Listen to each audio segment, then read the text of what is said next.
Rich Dad, Poor Dad by Robert Kiyosaki. Introduction.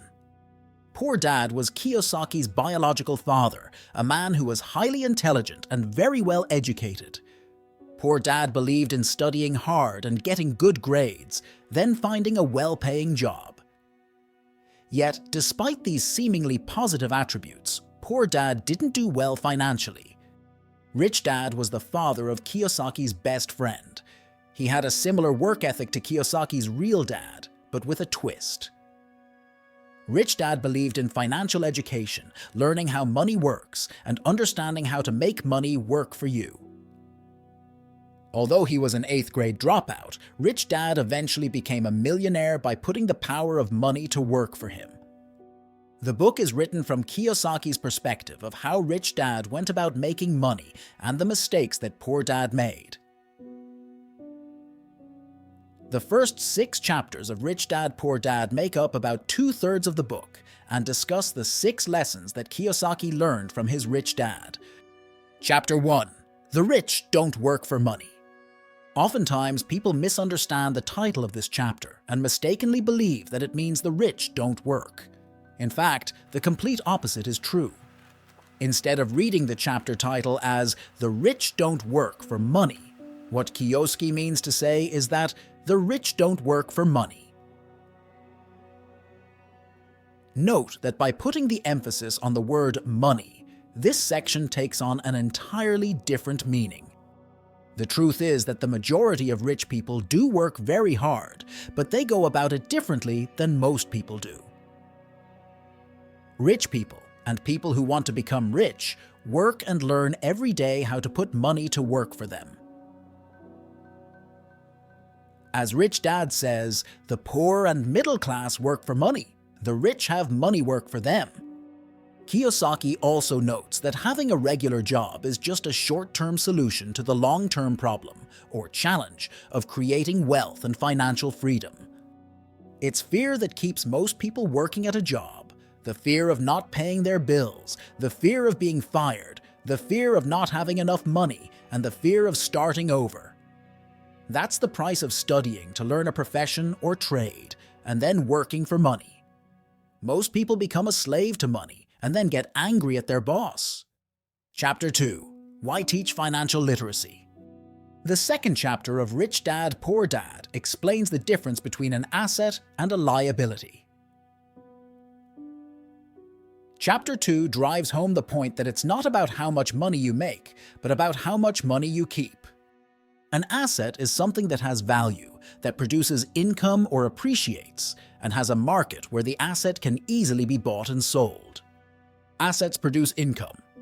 Assets appreciate. Assets do both. Conversely, liabilities take money out of your pocket because of the costs associated with them. When Rich Dad, Poor Dad was first published back in 1997, Kiyosaki created a lot of controversy with this statement. That's because, by definition, a personal residence isn't an asset unless it appreciates enough to offset the costs of ownership. On the other hand, rental property is an asset because it can generate enough passive income to exceed the expenses of operating and financing the real estate. As Kiyosaki writes in Chapter 2 of Rich Dad, Poor Dad, want to grow rich? Concentrate your efforts on buying income-producing assets when you truly understand what an asset is. Keep liabilities and expenses low. You'll deepen your asset column. Chapter 3. Mind Your Own Business. There are 2 key messages in this chapter.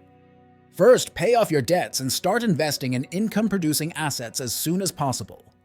Next, stay financially healthy by spending your time instead of your paycheck, and investing as much of your money as possible in assets. Kiyosaki notes in Chapter 3 of Rich Dad, Poor Dad that most people confuse their profession with their business. In other words, they spend their entire lives working in somebody else's business and making other people rich. One of my favorite quotes from this section is, "The primary reason the majority of the poor and middle class are fiscally conservative is that they have no financial foundation. They have to cling to their jobs and play it safe. They can't afford to take risks." Chapter 4. The History of Taxes and the Power of Corporations. When reading this chapter, it's important to keep in mind that Kiyosaki wrote Rich Dad, Poor Dad as a motivational book, not to provide expert financial or tax advice. For example, Kiyosaki writes about the time he bought a Porsche and treated it as a business expense, using before-tax dollars.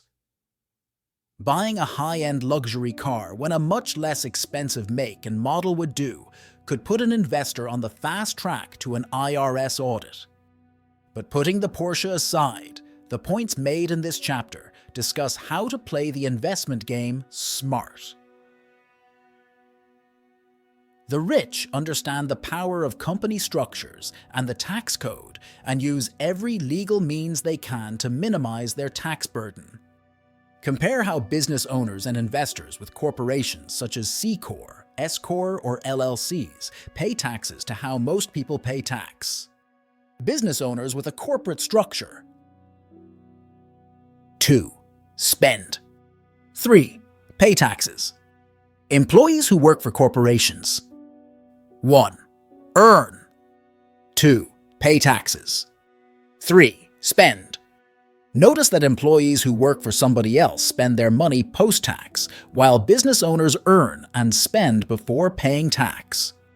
Chapter 4 of the book also covers the 4 main components of what Kiyosaki calls financial IQ: accounting, investment strategy, market law, and law.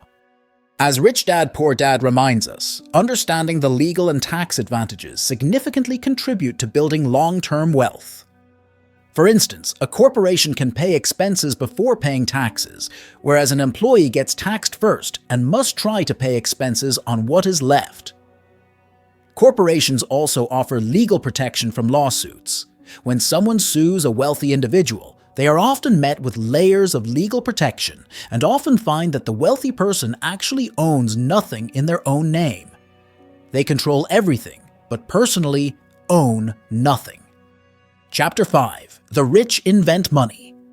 Inventing money means finding opportunities or deals that other people don't have the skill, knowledge, resources, or contacts for.